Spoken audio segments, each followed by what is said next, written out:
प्रत्याहार का most important chapter आज हम देखने जा रहे हैं। पर इससे पहले एक स्टोरी, एक बात मैं ज़रा शेयर करना चाहता हूँ कि कल मैं एक प्रोग्राम देख रहा था, तो वो प्रोग्राम था ट्विंस बच्चों के ऊपर, जो जुड़वा बच्चे होते हैं उसके ऊपर था, और उनके अंदर दोनों के बीच में कितना जुड़ाव होता है इमोशनल लेवल पर। एक बीमार हो जाता है तो दूसरे को भी उसकी असर होती है, वगैरह वगैरह। और एक तो 81 इयर्स का एक ट्विंस कपल था, और दोनों ने ज़िंदगी में सिर्फ 15 दिन अलग रहे थे, बाकी साथ ही साथ रहते थे और एकदम इमोशनली जुड़े हुए थे। तो ये प्रोग्राम देख के मुझे एक विचार आया था कि अपनी योगा सिस्टम के अंदर तो तावरिया जी ने पर्पज में बताया है कि भाई हम जानते हैं कि एक जो माँ का वोम होता है, गर्भ होता है, उसके अंदर नॉर्मल कोर्स में एक ही जीव, एक ही आत्मा जो है वो एंट्री लेता है। एक्चुअली अंदर एंट्री नहीं लेता है, पर वो उसका एक उसके लिए वो होता है। हर एक वोम जो होता है वो सिर्फ एक आत्मा के लिए होता है। तो यहाँ एक जब ट्विन बच्चा होते हैं तो उसके अंदर मतलब ये हुआ कि दो आत्माओं का इसके अंदर ये जो है एक समझो कि एक प्रकार का बुकिंग हो जाता है जब जो कंसीव होता है उस दौरान। तो हम उसका साइंस तो जानते हैं कि भाई नॉर्मल कोर्स में डेथ होने के बाद 1.5-2 महीने के अंदर आत्मा या जीव जो है वो दूसरा शरीर धारण करने की तैयारी करता है और अपने कर्मों के हिसाब से, अपना रिडिम्पशन के हिसाब से नए माँ बाप को पसंद करता है। तो वो जब पसंद करता है तो वो देखता है कि कहाँ मैं जन्म लूँ जिससे मेरा ये रिडिम्पशन हो सके।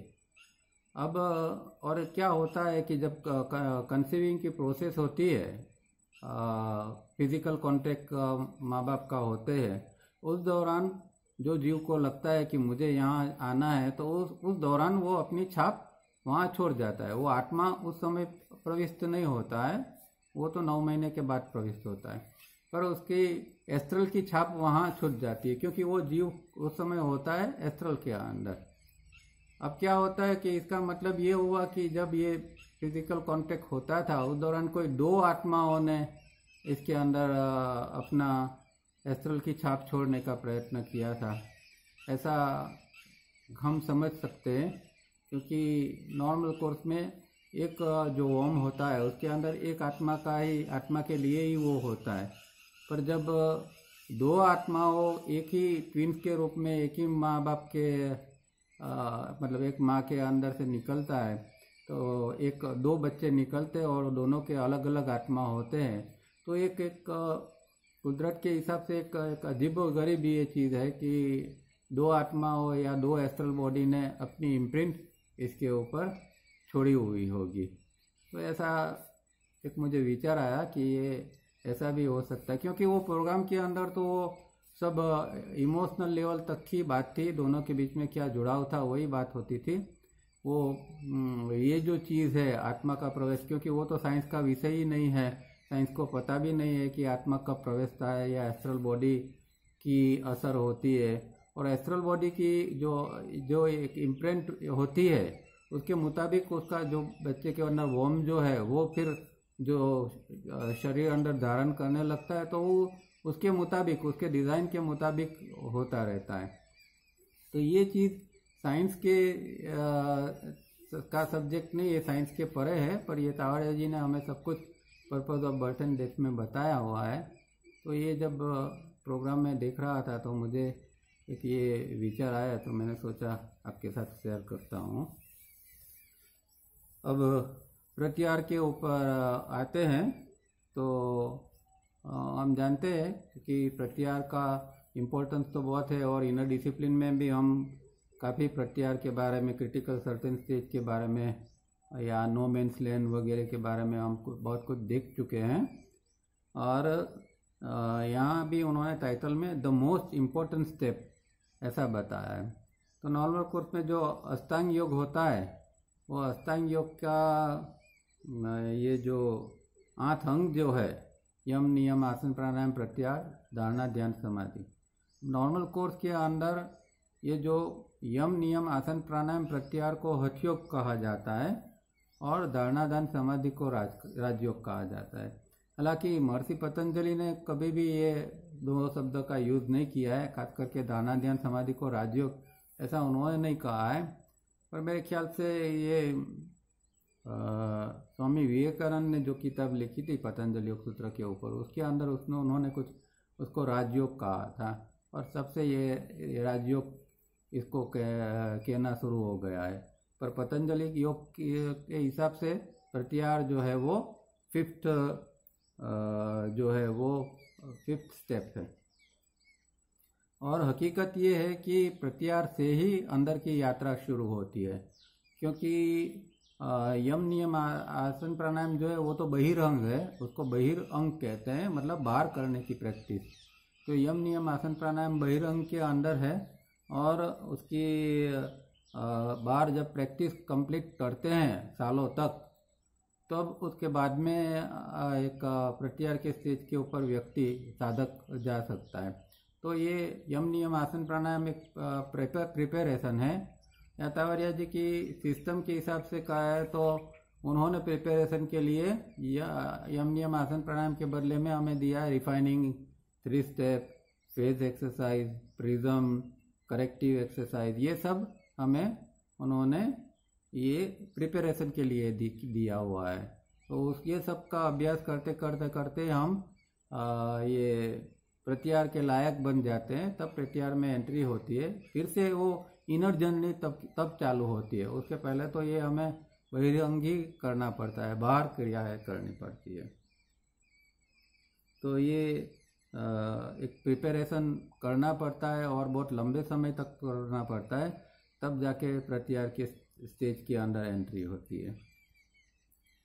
अब purpose of birth and death में तावारिया जी क्या कहते हैं वो पढ़ते हैं। पेज नंबर 276 के ऊपर 276 के ऊपर जो फर्स्ट एडिशन है उसका 276 के ऊपर ये चैप्टर बताया है, चैप्टर 12। तो कहते हैं कि says Patanjali mentions the following 8 steps of scientific yoga in 29th aphorism and second chapter.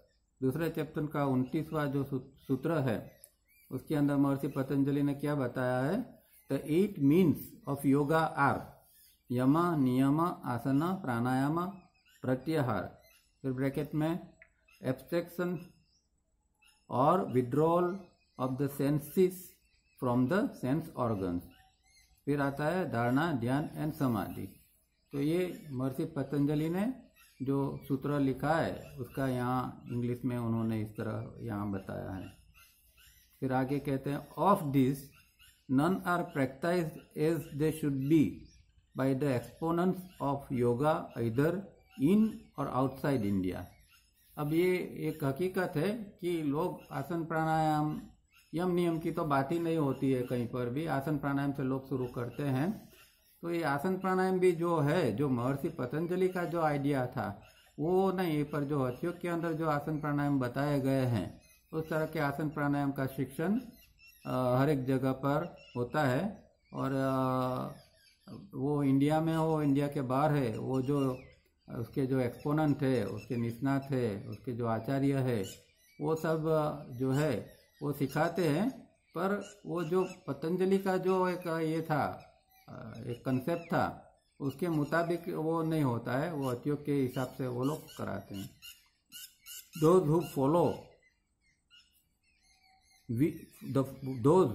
who follow are the unknown accepted disciple, quietly and sincerely under the guidance of their own transcendental teacher as per oral instructions received as outlined in preliminary form in the 5th book of the योग सूत्र। अब उसके विपरीत ये जो बाहर तो इस तरह आसन प्राणायाम वगैरह सिखाते हैं, पर जो लोग रियल में जो करते हैं वो कैसे अननोन है, किसी को पता भी नहीं चलता कि ये लोग कौन है, कहाँ कर रहे हैं। एक्सेप्टेड डिसाइपल है, तो गुरु ने उनको स्वीकारा है कि भाई हाँ तुम अभी प्रत्याहार या और चीज़ों के लायक हो। क्वाइटली एंड सिंसियरली, और वो एकदम शांति से निष्ठा से वो योग का अभ्यास कहीं एकांत में करते हैं या फैमिली के साथ भी कर सकते हैं, पर किसके गाइडेंस में? ट्रांसेंडेंटल टीचर, मतलब ट्रांसेंडेंटल टीचर मतलब आत्म तत्व जो है उसके गाइडेंस के अंदर वो लोग करते हैं। और इसकी जो ओरल इंस्ट्रक्शन जो बाहर का गुरु होता है वो उसको देते हैं, फिर वो जो गाइडेंस वो अंदर का गुरु से लेता है। तो बाहर इंस्ट्रक्शन मिलती है, गाइडेंस जो है वो अंदर से मिलता है। और इसका ही तावरिया जी ने योग सूत्रों के 5th चैप्टर के अंदर उसकी आउटलाइन उन्होंने बताने की प्रयास किया था कि क्या ओरल इंस्ट्रक्शन दी जाती है। और जो तावरिया जी ने फिर हमें प्रैक्टिस दी है, खास करके फेज वगैरह 3 SRB एंड फेज, वो जो है वो पतंजलि की परंपरा से आया हुआ है। हालांकि वो कोई डायरेक्ट सूत्र के अंदर नहीं मिलता है, पर वही बात है कि वो गुरु उसको समझाता है कि भाई देख ये सूत्र जो है वो इसकी मतलब ये है कि इसमें ये प्रैक्टिस करनी होती है। और इसीलिए वो आगे भी यहाँ कहते हैं तावरिया जी कि भाई ये इतना प्रिपरेशन हो जाता है, उसके बाद में गुरु उसको आगे का अभ्यास बताते हैं। तो पतंजल योग सूत्र का पहला ही सूत्र जो है अथ योग अनुशासनम, वो यहाँ से शुरू होता है। उसके बारे में यहाँ तावरिया जी बताते हैं, of the first 4 steps we have already said a little in the preceding chapters and in the previous book Yoga Sutra of Sage Patanjali, Exposition and Practices. For better understanding of the elementary principles and before continuing from here onward, it would be worthwhile for the reader to study them well again. तो ये योग सूत्र के अंदर और इस book के अंदर भी उन्होंने थोड़ा जो पहले 4 स्टेप्स है यम नियम आसन प्राणायाम, उसके बारे में योग सूत्र में तो डिटेल में बताया है, और ये पुस्तक के अंदर भी आगे कुछ उन्होंने बताया था, पीछे बताया हुआ है। तो ये सब थोड़ा समझ लेना पड़ता है, बाद में ये यहाँ थोड़ी गहरी बात करते हैं, इसलिए पहले वो भी जान लेना जरूरी है। तो हमारे जो पुराने साधक है उन लोगों ने तो ये सब जाना हुआ है, ऐसा समझ के हम आगे क्या कहते हैं वो समझने का प्रयत्न करते हैं। So far the disciple is approaching the stage of diagram 3A and will then prepare for stage 3B and later 3C. He or she has also accepted the fact that the only true teacher is not to be found in the outside world and that the best of all teachers is divine fragment within Ishvara, the transcendental teacher. तो साधक प्रत्याहार के अंदर आता है और उसके बाद में वो 3A, 3B, 3C ये सब तावरिया जी ने डायग्राम बताया। ये अंदर की स्थिति के डायग्राम है, उनके पुस्तकों के अंदर ये डायग्राम आपको देखने का मिलेगा। उसमें 5 प्रकार के डायग्राम है, 1, 2, 3A, 3B, 3C। तो 1, 2 तो हम जानते हैं, आगे देख चुके हैं कि भाई जो IESM केंद्र है उसका जो रेशियो 2482 का रेशियो में जो लोग जी रहे हैं वो ब्रेन का ये जो चार्ट है ब्रेन एंड माइंड, तो वो डायग्राम 1 के अंदर वो लोग आते हैं जो एक नॉर्मल आदमी है जिसको कोई योग से कुछ लेना देना नहीं है, ऐसे व्यक्ति, तो वो डायग्राम 1 के अंदर आते हैं। डायग्राम 2 के अंदर जो लोग प्रैक्टिस करते हैं, अभ्यास करते हैं और फिर जो दूसरा स्टेप है 5 to 2 1 उसकी ओर जाने का जो प्रयत्न करते हैं, पर अभी 5 to 2 1 के अंदर पहुंचे नहीं है, एस्टेब्लिश नहीं है, ऐसे लोग जो है उनका जो है वो ब्रेन का चार्ट है, डायग्राम 2 है। फिर डायग्राम 3 के अंदर जो है वो अभी वो 5 to 2 1 में एस्टेब्लिश हो चुके हैं, मतलब कि वो प्रत्याहार के करीब है, प्रत्याहार का स्टेज में भी कह सकते हैं। और 3B और 3C वो आगे फिर धारणा ध्यान समाधि के ये स्टेजेस ये सब है। पर ये जो जिसने इतनी यात्रा की है 3A और 3B तक गया है उसको पता है कि अब आगे की जो यात्रा है ध्यान समाधि वगैरह कोई बाहर का गुरु सिखा नहीं सकता है, तो वो अंदर की ओर मुड़ता रहता है और अंदर का जो उसका आत्म तत्व है, जो गुरु है, वह उसका आत्म तत्व बन जाता है। वो आत्म तत्व जो है वो उसका गुरु बन जाता है, ट्रांसेंडेंटल टीचर बनता है, और वो फिर आगे का गाइडेंस देता है कि अभी समाधि किस तरह करनी है, ध्यान में किस तरह गहराई से जाना है। तो ये सारी जो टीचिंग है फिर वो अंदर से ही आते हैं, क्योंकि ये चीज़ें कोई बाहर का गुरु सिखा भी नहीं सकता। यम नियम आसन प्राणायाम प्रत्याहार तक ठीक है, धारणा ध्यान समाधि कोई भी अगर कोई सिखाने का भी प्रयत्न करेगा तो वो सही धारणा ध्यान समाधि नहीं होगा। हाँ, कई लोग ध्यान की शिविरों करते हैं और उसमें सिखाते हैं, पर वो टेक्निक होती है, वो अंदर की ध्यान की जो अंदर अवस्था लेनी है वो बात नहीं है।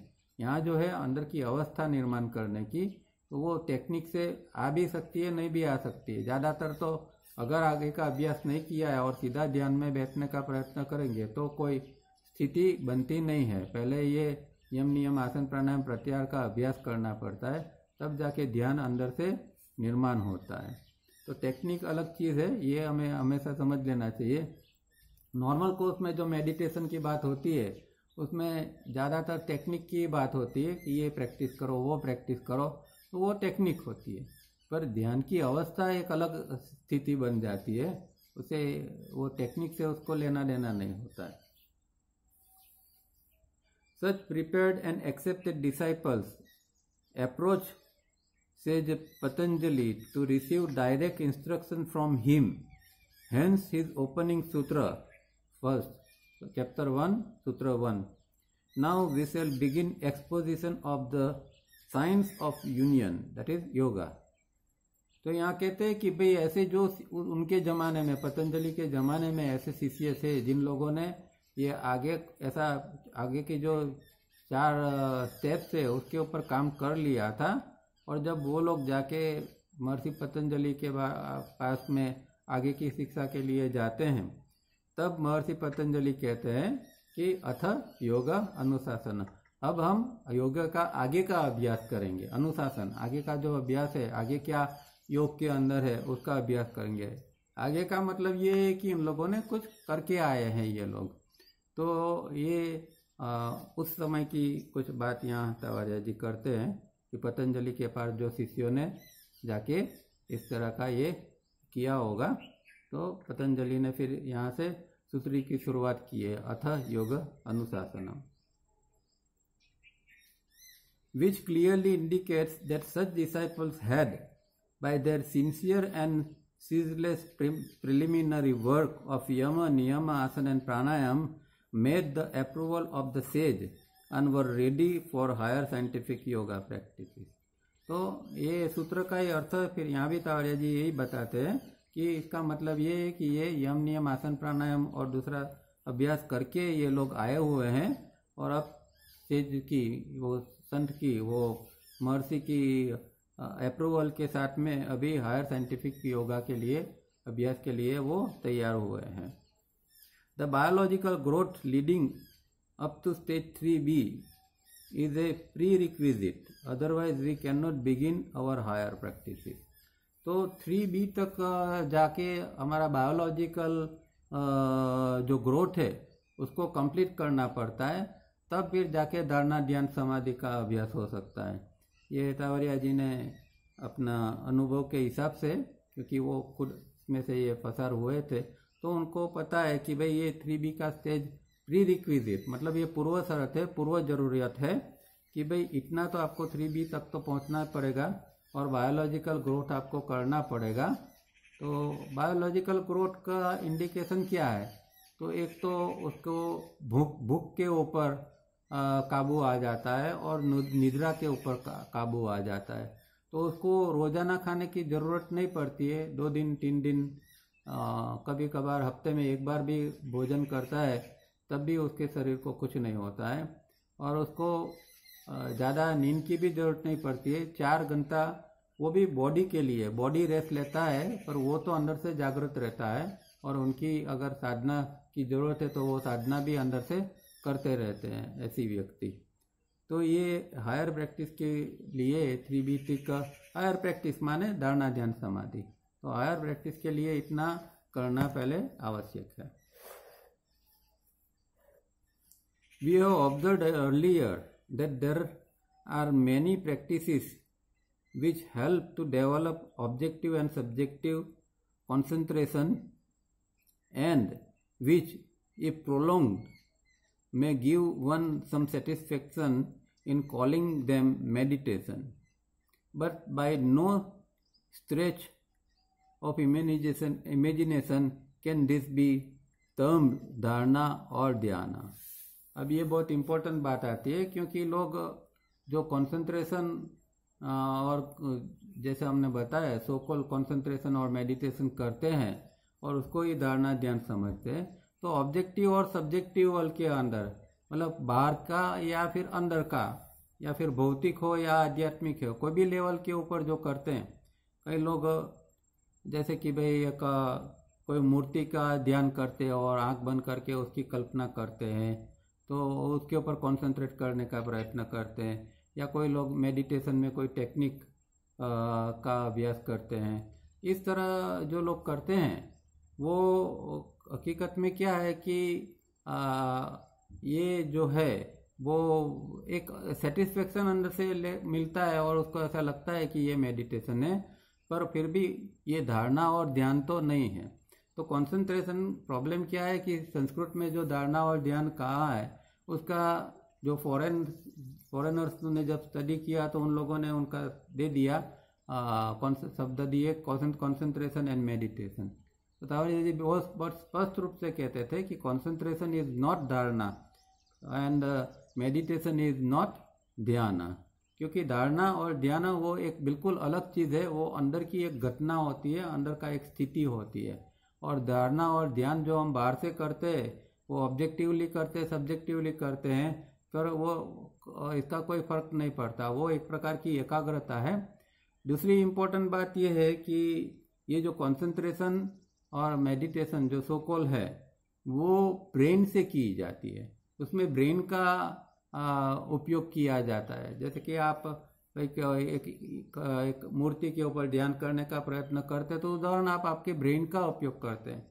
हकीकत में तो ये जो है माइंड का उपयोग होना चाहिए. रियल ध्यान और धारणा के अंदर तो माइंड का उपयोग होता है, पर क्योंकि माइंड क्या है और माइंड का उपयोग क्यों किस तरह करना है वो हमें पता ही नहीं है, और ना ये पता है कि ब्रेन और माइंड के अंदर डिफरेंस क्या है.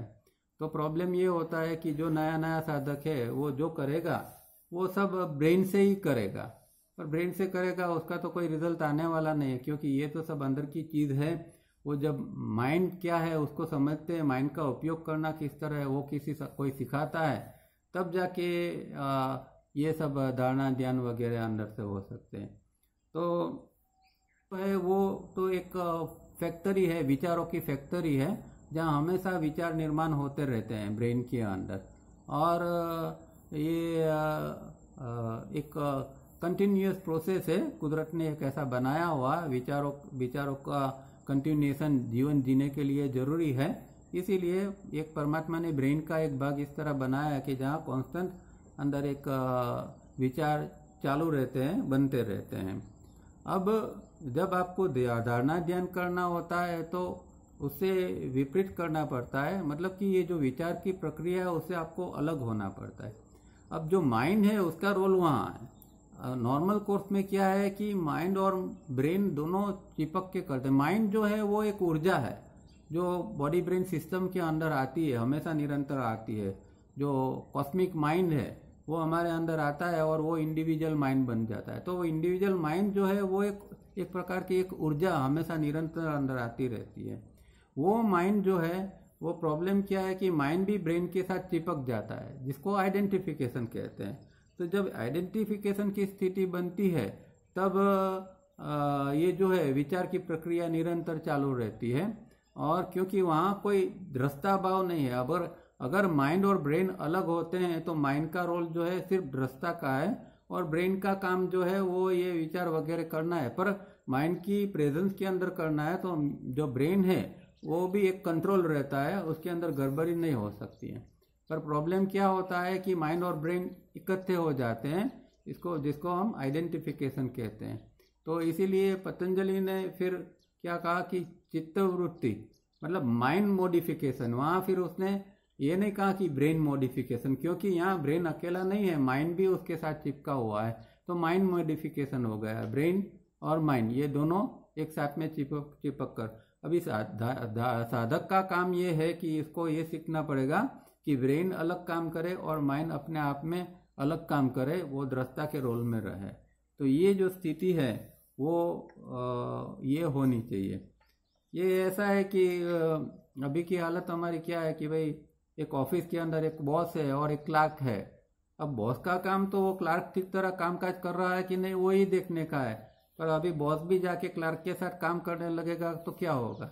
तो हमारा अभी ब्रेन और माइंड की जो स्थिति है, इसीलिए वो ऐसी स्थिति बन गई है कि जिसके अंदर फिर पतंजलि भी उसको कहते हैं कि माइंड मॉडिफिकेशन, चित्त वृत्ति, और उसका विरोध करना है। तो चित्त वृत्ति को ये करने के लिए पहले तो चित्त और जो ब्रेन है उसको अलग करना सीखना पड़ता है। तो ये कंसंट्रेशन और मेडिटेशन शब्द जहाँ जहाँ यूज होते हैं वहाँ हमें एकदम जागृत हो जाना है कि भाई ये तो कंसंट्रेशन मेडिटेशन है, वो एक ठीक है, वो एक जो रियल पतंजलि ने बताया वो बात यहाँ नहीं है। यहाँ वो ऑब्जेक्टिव लेवल पर या फिर सब्जेक्टिव लेवल पर जो कुछ ब्रेन का उपयोग करके किया जाता है वो प्रक्रिया है।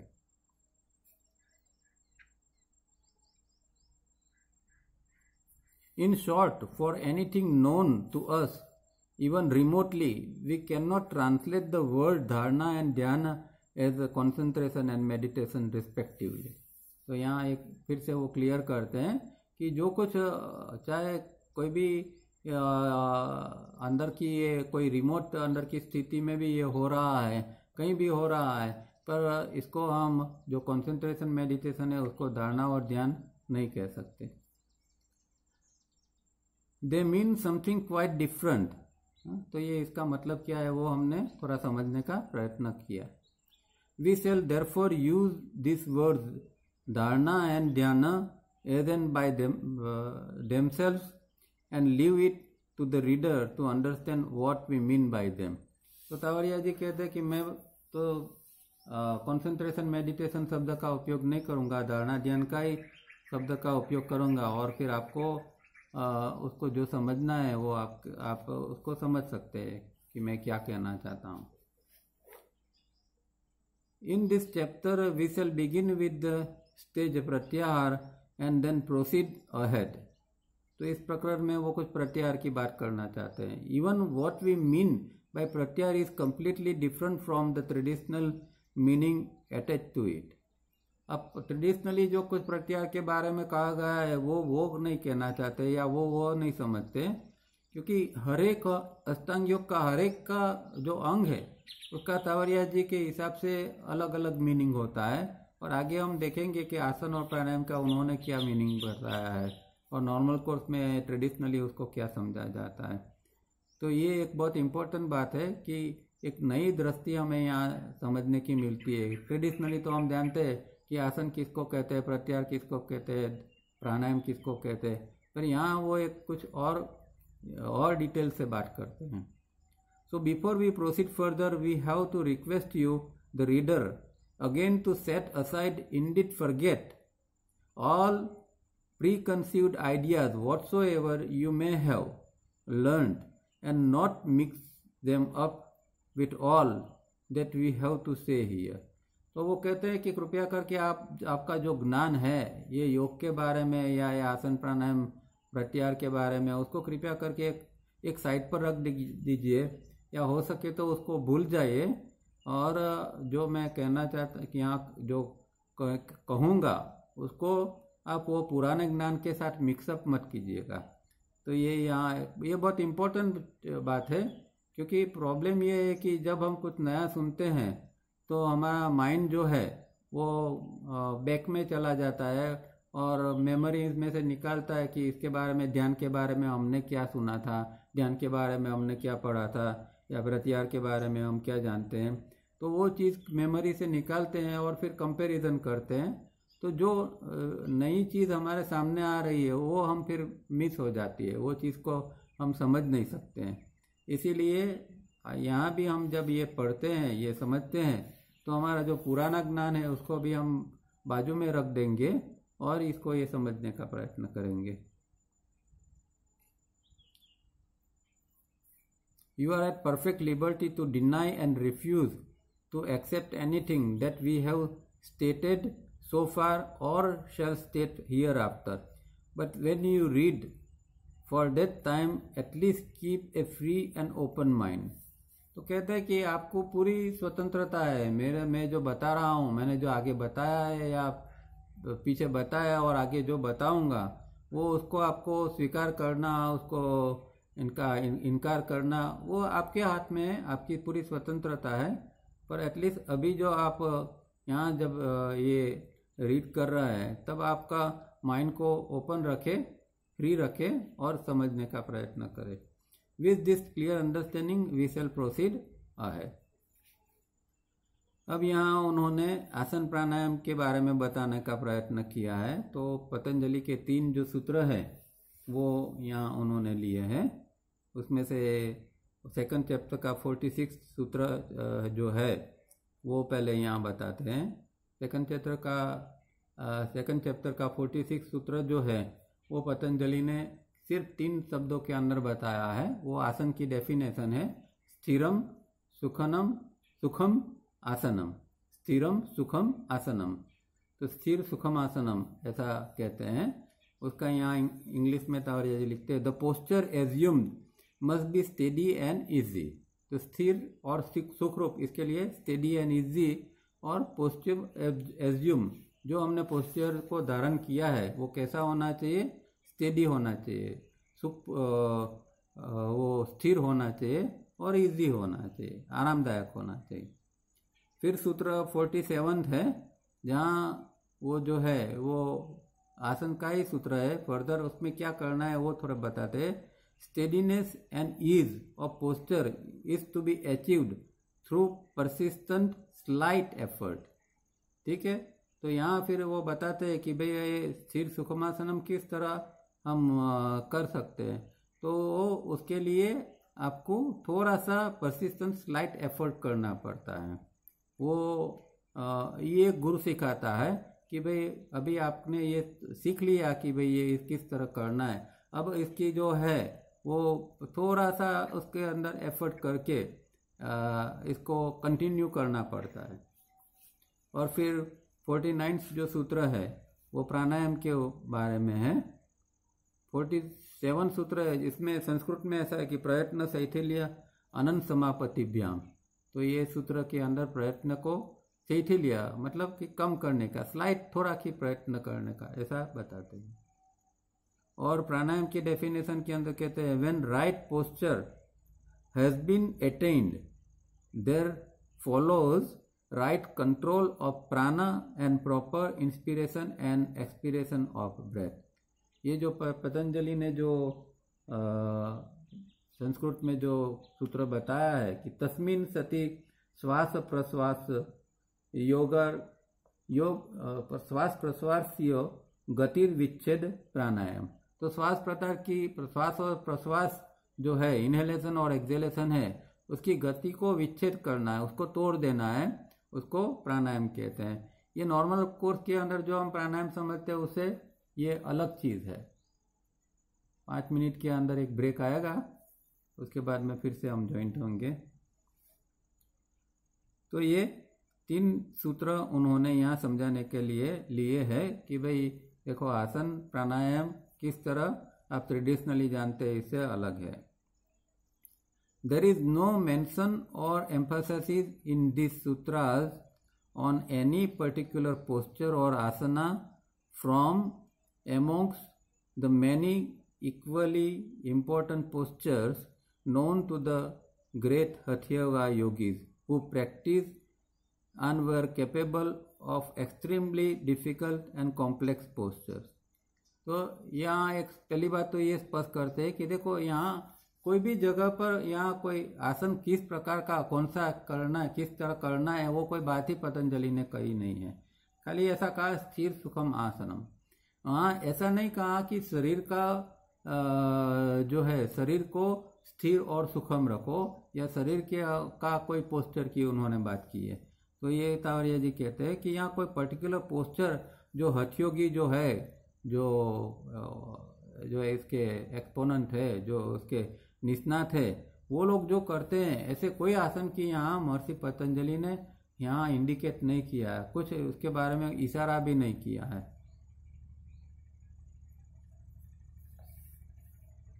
It is true that some of them are greatly beneficial to all around health, physical, mental and emotional, but they are able to take one on the path to higher scientific yoga, we are not convinced. तो कहते हैं कि भाई जो ये ऐसे महान हठयोगी है और ये जो ऐसे कॉम्प्लेक्स और हार्ड जो डिफिकल्ट पोस्चर्स है उसको करते हैं और उनको बहुत ग्रेट बेनिफिट भी मिलता है तीनों लेवल के ऊपर, फिजिकल, मेंटल और इमोशनल, तीनों लेवल के ऊपर इन लोगों को बहुत फ़ायदा भी मिलता होगा। पर इसका मतलब ये नहीं है, मैं मानने के लिए ये तैयार नहीं हूँ कि वो कोई हायर साइंटिफिक योगा, मतलब जो धारणा ध्यान समाधि है वो करने के लिए योग्य है या वो कर सकते हैं। तो इनका कहने का मतलब यही है, फिर से समझना है कि भाई आप चाहे कितना भी आसन प्राणायाम में निष्णात हो जाओ, इससे ये जरूरी नहीं है कि आप धारणा ध्यान समाधि के लिए तैयार हो गए। हो सकता है आप अच्छे से अच्छा पोस्चर बना ले, आपकी वीडियो निकाली जाए, आपके पोस्चर के फ़ोटो, आसन के फ़ोटो निकाले जाए और आपको बहुत पब्लिसिटी भी मिले कि वाह ये देखो कितना कठिन आसन कर रहा है। पर फिर भी ये जो है वो चीज़ जो है ये है कि वो व्यक्ति, इससे ये साबित नहीं होता कि वो हायर साइंटिफिक जो प्रैक्टिसेस है धारणा ध्यान समाधि वो करने के लिए वो योग्य हो गया है। We may say it is not worthwhile on the path unless it helps one to be biologically whole. Otherwise, indulging in these postures as a possibility to reach higher stage is merely a waste of time. तो यहाँ फिर से वो biological complete का, biologically whole होने का भार देते हैं कि भाई पहले आपको कुछ योग की ऐसी प्रक्रिया करनी पड़ती है और आपको बायोलॉजिकली कंप्लीट होना पड़ता है, आपका बॉडी ब्रेन सिस्टम को बायोलॉजिकली एज ए होल बनाना पड़ता है, तब जाके आप ये धारणा ध्यान में प्रविष्ट हो सकते हैं।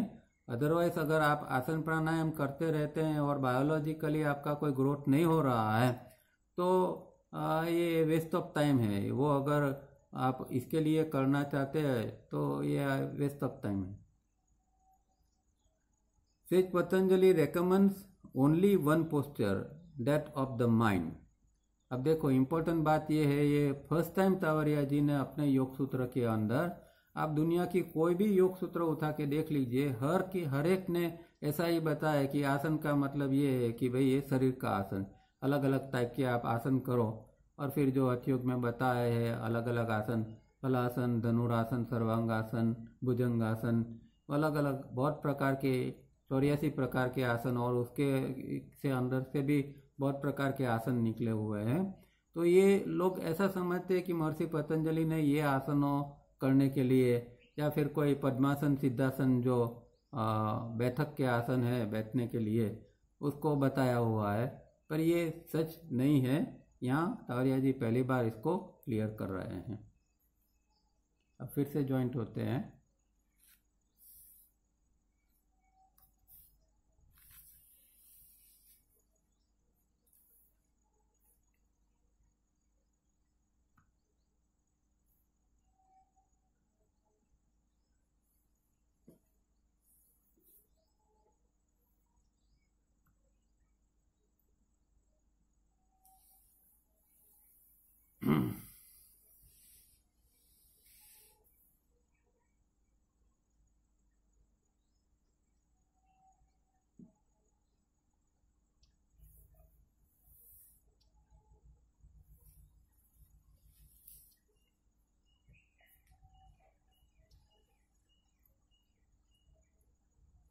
तो हम बात कर रहे थे आसन के बारे में।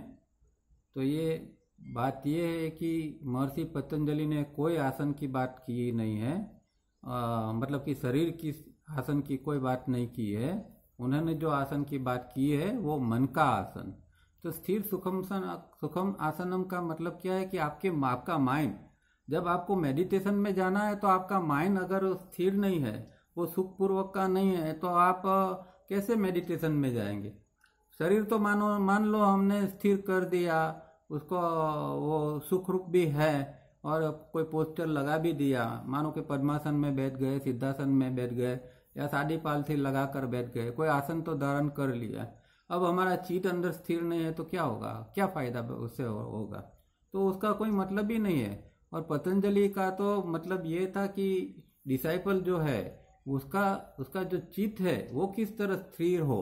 तो पतंजलि को उससे लेना देना था, क्योंकि पतंजलि को तो अपने शिष्य को धारणा ध्यान समाधि की ओर ले जाना था। उसको वो अलग शारीरिक क्रियाओं कराने में पतंजलि को कोई रस नहीं था। तो इसीलिए पतंजलि ने जो इंडिकेट किया है वो मन का आसन की बात की है, और वो तावरिया जी ने पहली बार अपने ही योग सूत्र के अंदर एक्सपोज किया है। हालांकि दुनिया भर के आप कोई भी योग सूत्र देख लीजिए, उसके अंदर कहीं ऐसा शब्द किसी ने बताया नहीं।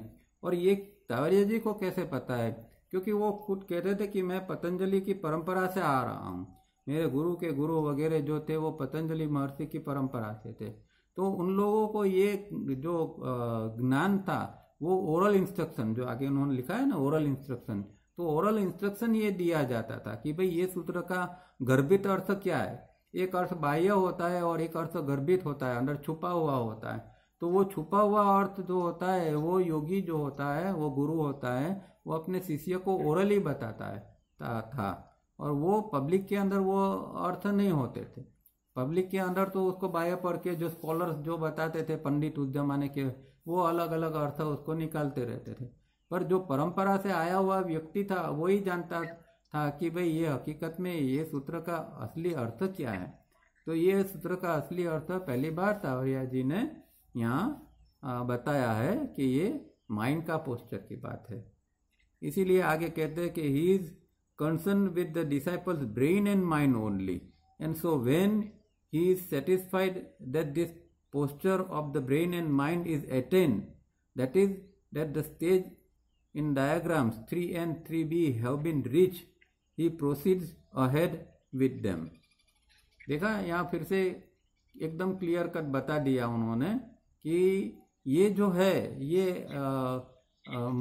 महर्षि ने जो बताया है वो मन का पोस्टर था, क्योंकि उसको तो यही इच्छा थी कि भाई ये इसका जो ब्रेन एंड माइंड कितना डेवलप हुआ है, ताकि वो जो है वो आगे जाके इसके अंदर आगे की अभ्यास के लिए वो तैयार है।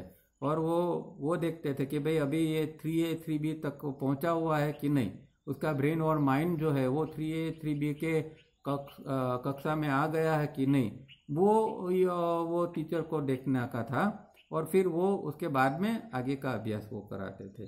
तो कहने का मतलब ये है कि आसन की बात है वो ये है कि भाई आसन, वो साधक ने मन का आसन धारण करना सीख लिया, मतलब कि मन जो है अभी उसका ऐसा स्थिर हो गया है कि जाके वो आगे का अभ्यास कर सके। तो ये एक क्लैरिटी हमें भी रखनी है कि खाली आसन की बात, मतलब शरीर का आसन की बात पतंजलि ने नहीं की है, ये खास हमें क्लियर होना चाहिए। किसी का म्यूट ओपन है, प्लीज़ म्यूट कर दीजिए। अभी कौन ज्वाइंट हुआ है तो बंद कर दीजिए।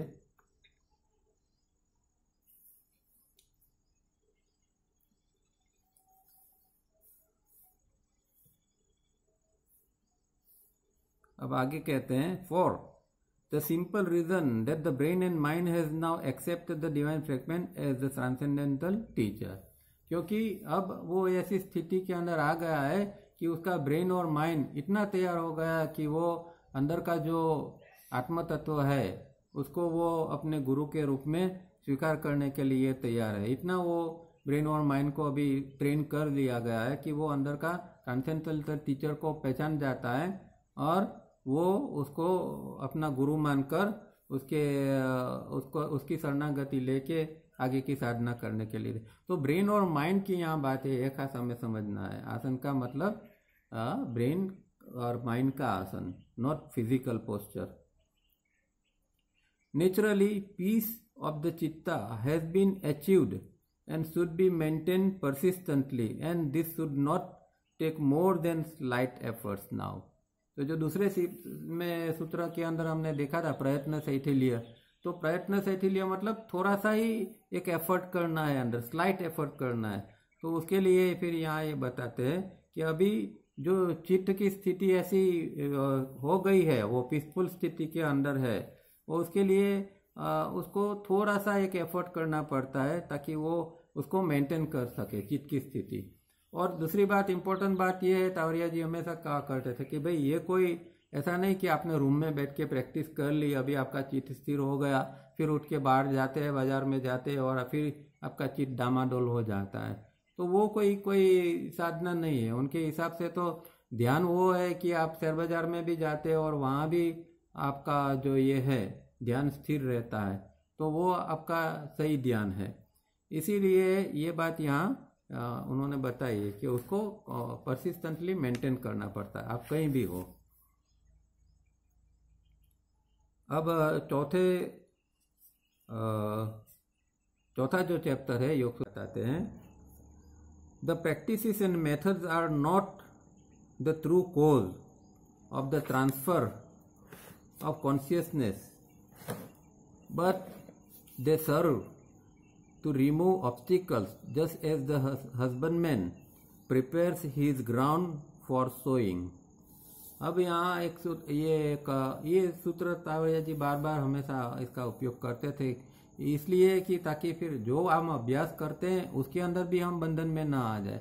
क्योंकि प्रॉब्लम ये होता है कि कई बार जो साधक अभ्यास करता है उसको फिर ऐसा चिपक जाता है कि आगे के स्टेज के ऊपर नहीं जाता है और वो समझता है कि ये एक अभ्यास करना वही एक जैसे मंजिल हो जाता है।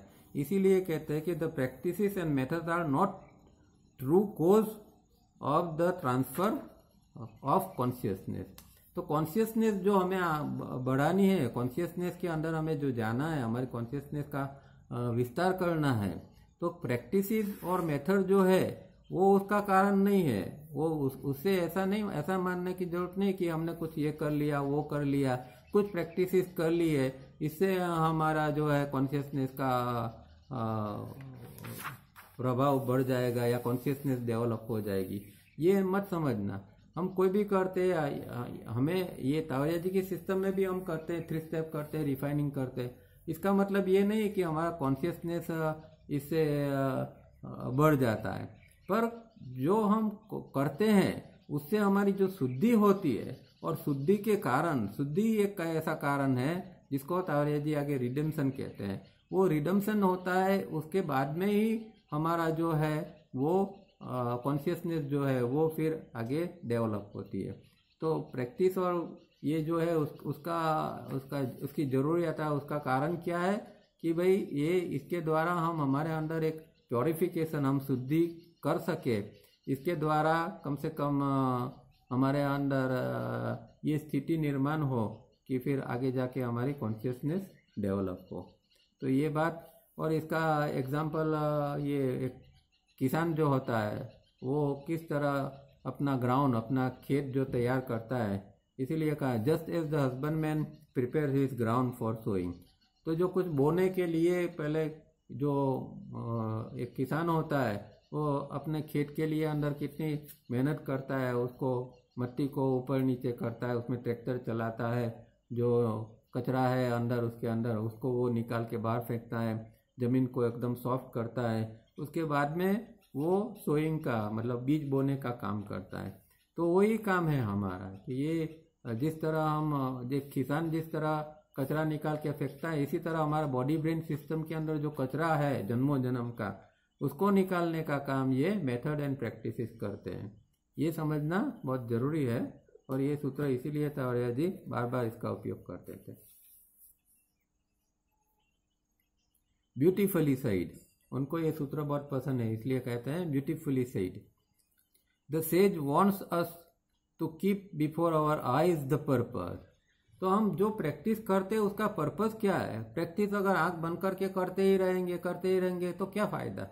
अगर हम जानते नहीं कि मेरा पर्पस कॉन्शियसनेस है और कॉन्शियसनेस के लिए मैं कर रहा हूँ, चाहे छोटी सी छोटी बात हो, चाहे एक एक मिनट आप रिफाइनिंग करते हो, उसके भी पीछे अगर आपका एक पर्पस है कि मुझे मेरी जो कॉन्शियसनेस है उसको डेवलप करना है और इसके लिए मैं ये कर रहा हूँ, तो अगर ये पर्पस है तो ये किया हुआ काम लगेगा। नहीं तो फिर वो फिजिकल एक्टिविटी बढ़ जाएगी और फिजिकल बेनिफिट मिलेंगे, पर जो स्पिरिचुअल बेनिफिट मिलने चाहिए वो पर्पस आँख के सामने रहेगा और आप प्रैक्टिस करोगे तो ही ये पॉसिबल है।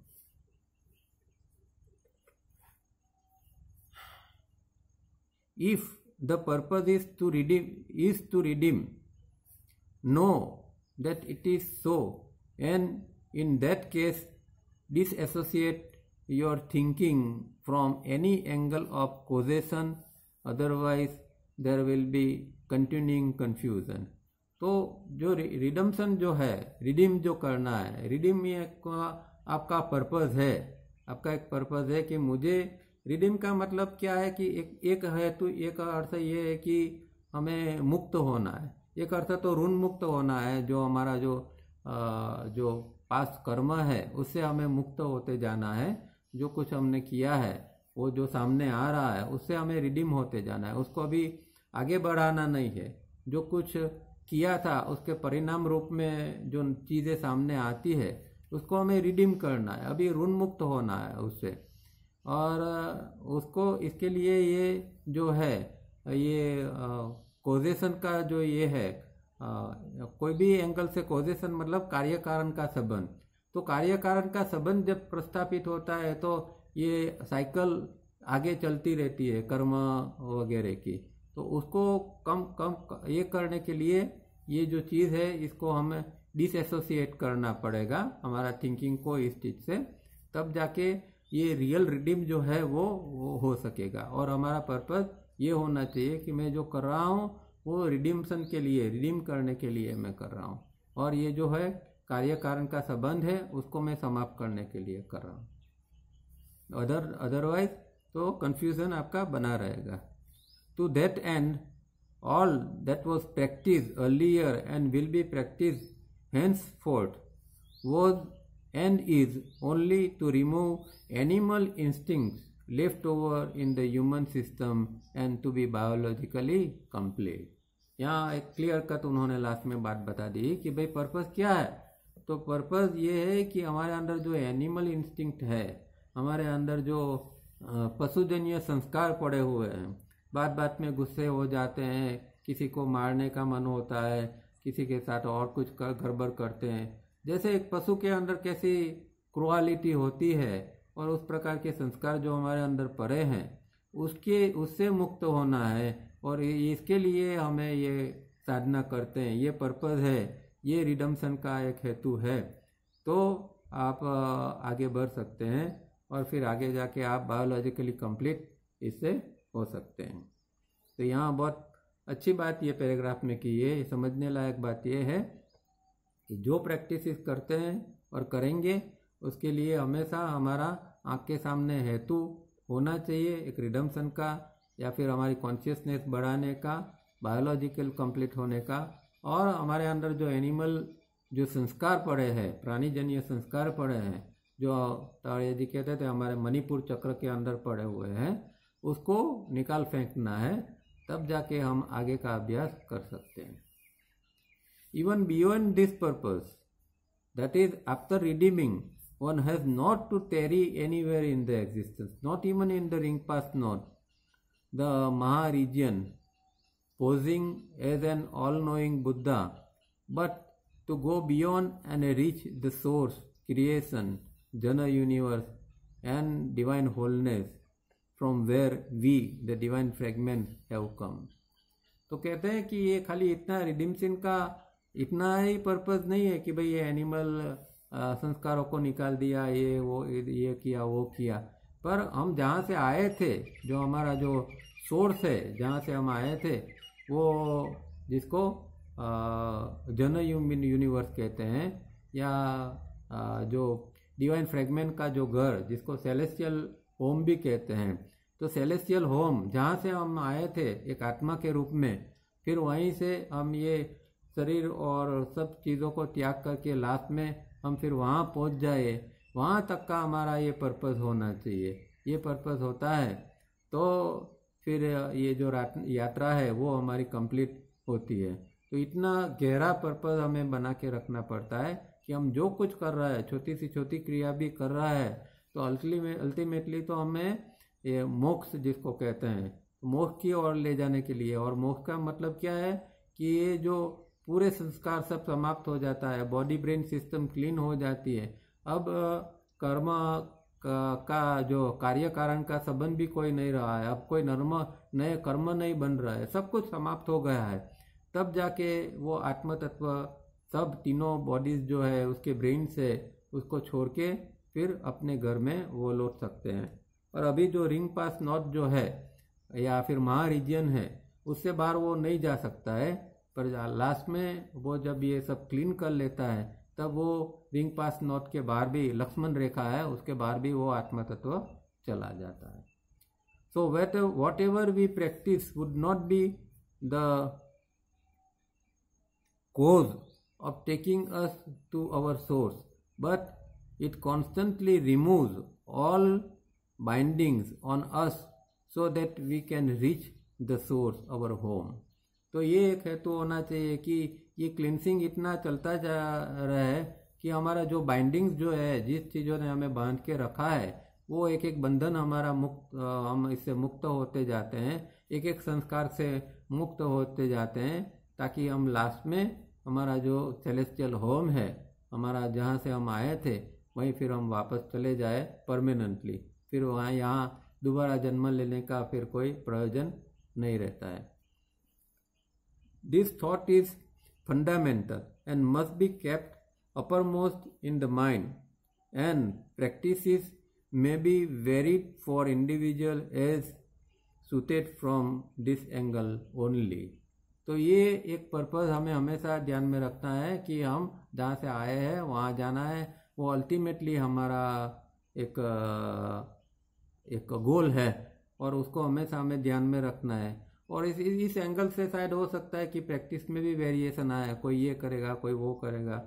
और इसीलिए कहते हैं भाई, कोई भक्ति योग करता है, कोई कर्म योग करता है, कोई निष्काम कर्म योग करता है, कोई ज्ञान योग करता है।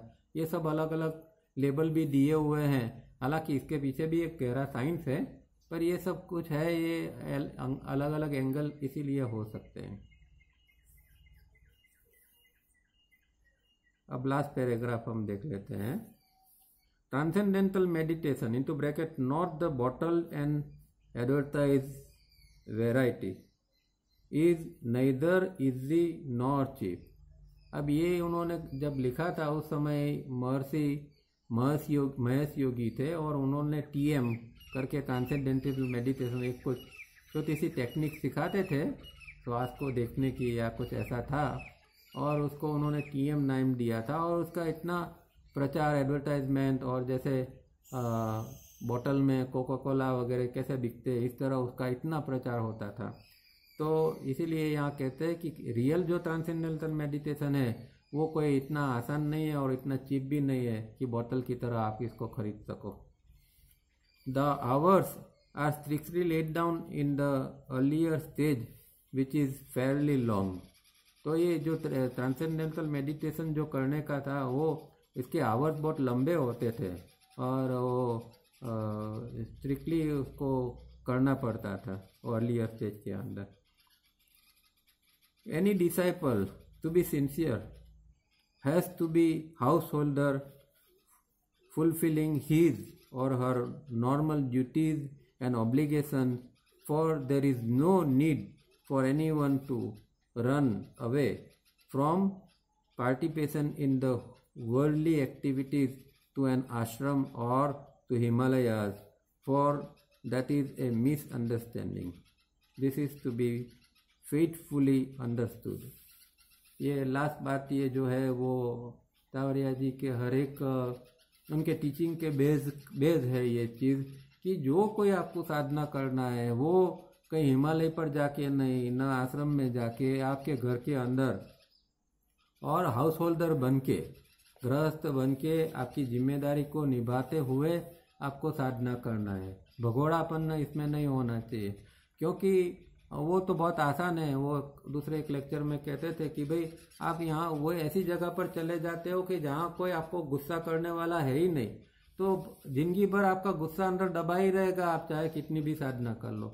पर जब सामने जब कोई होता है, जब आप फैमिली लाइफ जीते हो, तो सामने कोई ऐसा होता है कि जो व्यक्ति आपके अंदर जो चीज़ पड़ी है उसको वो बाहर निकालने में मदद करता है। कोई आपको इरिटेट करता है तो हम ऐसा हमारे अंदर एक नेगेटिविटी आ जाती है कि भाई देखो ये कैसे हमें परेशान कर रहा है। हकीकत ये है कि ये नेचर का एक प्रोविज़न है कि वो व्यक्ति जो कुछ कह रहा है उसकी वजह से आपके अंदर जो दबाव हुआ है वो बाहर निकल रहा है। तो आपके लिए तो ये बहुत एक आशीर्वाद रूप है, वरना आप कहीं चले जाते तो ये जिंदगी भर यही चीज़ आपको अंदर ऐसी की वैसी ही पड़ी रहती, और जब दोबारा जन्म लेते तो फिर से वही चीज़ बाहर आ जाती। तो इसके लिए वो इसका खास जिक्र करते थे कि भाई हर एक व्यक्ति को हाउस होल्डर बनना, चाहे इसमें थोड़ा स्लो प्रोग्रेस होने की संभावना होती है, फिर भी अगर आपका एक पर्पस क्लियर कट है और एक अंदर एक धुन है तो आप स्पीड से भी बढ़ सकते हैं या नहीं भी बढ़ सकते हैं। फिर भी एक ये बेनिफिट तो है कि आपका स्टेडी जो प्रोग्रेस होगा वो एकदम स्ट्रांग प्रोग्रेस होगा। जो बाहर भाग के जो प्रोग्रेस करता है उसका प्रोग्रेस इतना पावरफुल नहीं होगा, क्योंकि उसके अंदर बहुत सारी चीज़ें दबी हुई रहेगी। इसके लिए ये हाउस होल्डर बन के ही साधना करना है। हाँ, कोई पीरियड के लिए टेम्पररी आप कहीं जाना चाहे, एकांत में जाके कुछ साधना करो, वो अच्छा है, ठीक है। पर ऐसा नहीं कि भाई घर बार छोड़ दिया और बस जाके कहीं बैठ गए, उससे तो बहुत सारी रुकावट आगे की साधना में आ जाती है। तो ये चीज़ यहाँ समझनी है। यहाँ हम रुकते हैं, आगे ये चैप्टर चालू है तो आगे नेक्स्ट सेशन में दूसरी चीज़ आगे देखेंगे। यहाँ किसी को कोई प्रश्न है तो आप पूछ सकते हैं। 2-3 मिनट बाकी है, आप अनम्यूट करके पूछ सकते हैं।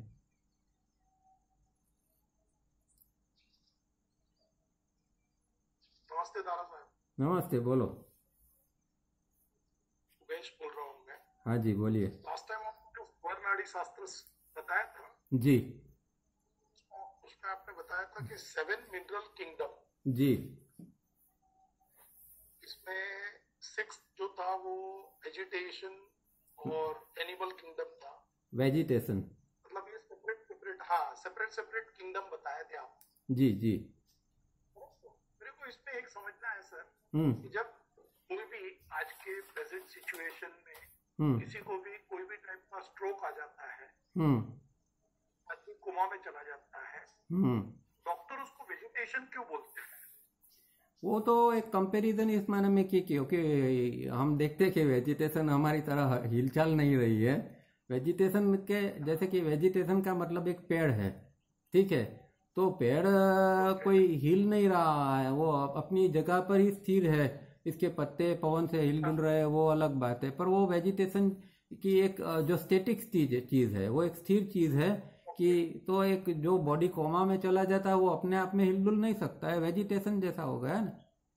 तो इस माने में वो लोग कहते हैं कंपैरिजन में कि भाई एक वेजिटेटिव स्टेट मतलब कि ऐसा एक ऐसा हो गया, वनस्पति जैसा हो गया, देखो बेचारा हिल डुल नहीं रहा है।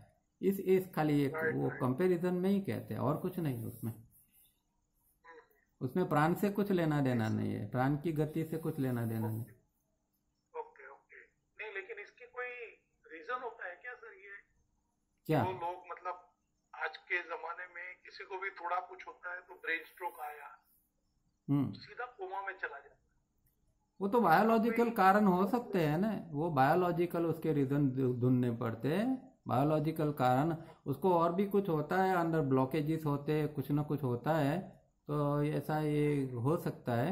ये सब बायोलॉजिकल कारण इसके रीज़न हो सकते हैं, और ये मेडिकल का विषय है ज़्यादा, तो मेडिकल उसमें बता सकता है कि भाई ये ऐसे स्ट्रोक आने से कोमा होने का कारण क्या होता है। बरोबर है। तो इसमें कोई हमारा स्वर नाड़ी शास्त्र में इसका कोई इलाज है? नहीं, किस चीज़ का? वो कोमा में चला गया फिर तो बहुत मुश्किल चीज़ है। कोमा में जाने के बाद में तो बहुत मुश्किल बात है, और जब तक कुछ उसके अंदर कुछ गतिविधि वो कुछ समझ सकता है, उसका ब्रेन थोड़ा एक्टिव है, तो हम उसको कुछ करा भी सकते हैं। अब जब वो खुद इसका ये ऐसी स्थिति में कोमा के अंदर है तो वो कुछ खुद कर ही नहीं सकता है, तो फिर आगे क्या, कुछ नहीं हो सकता है उसमें। वो मेडिकेशन ही उसके लिए एक ही उपाय है, मेडिकेशन। अच्छा, okay sir, thank you. Okay.